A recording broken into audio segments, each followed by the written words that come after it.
സഹൃദയരെ, എല്ലാവർക്കും നമസ്കാരം. അനാഥരോധനം എന്ന എൻ്റെ കവിതാ സമാഹാരത്തിലെ അടുത്ത കവിത കുളിർക്കാറ്റ് പോലൊരുവൾ. രചന, ആലാപനം ഉഷാക്കുമ്പിടി. തൊടിയിലും മുറ്റത്തും കുളിർക്കാറ്റുപോലെ തഴുകിയൊഴുകുന്ന ചൂലേ, തളവുമകമുറിയും ഇടനാഴികകളും താരാട്ടുപാടിയോ നിൻ കാതിൽ.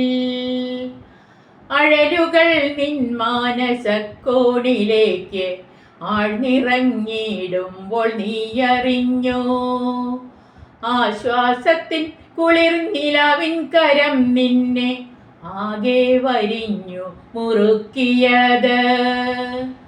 മണിമേടകളിൽ നിറഞ്ഞു നിൽക്കും മിനുമിനുത്ത നല്ല തറയിൽ നിന്നും മടക്കി അയച്ചതാം പാവമീ ചൂലിൻ മോഹച്ചിതായെരിഞ്ഞിട്ടുമെരിഞ്ഞിട്ടും കത്തി മുഴുവനായി തീരുന്നില്ലാതിൻ കരഞ്ഞു കലങ്ങിയ മിഴികൾ ബാക്കി. കരടിൻ തുണ്ടിലാരോ നന്നായി കുത്തിയ മുറിപ്പാടുകളും ബാക്കി. 6 അടി മണ്ണിൽ അടക്കുന്നതുവരെ ആശ്രയമാകുമെന്നു കരുതിയവർ ആലംബഹീനയ പാവം ചൂലിൻ അശ്രുബിന്ദുക്കളെ കണ്ടതില്ല.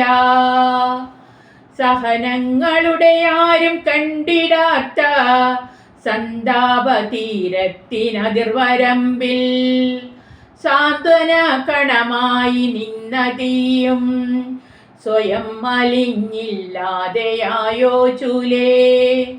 ഉഷ്ണക്കാറ്റിൽ തെളിനീരുറവകളെല്ലാം ഉണങ്ങി വരണ്ടുപോയ പുഴയെന്ന പോൽ ഉണ്ടായിരുന്ന മോഹങ്ങളോരോന്നായി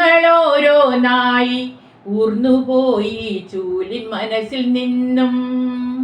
പുഴ പോലൊഴുകുന്ന പെണ്ണാണവളെന്ന് പഴമക്കാരെപ്പോഴും പറയുന്നത് പതിരല്ല എന്നൊരു സത്യത്തെ എപ്പോഴും പതിയെ പറയുന്നു പാവം ചൂല്. നന്ദി.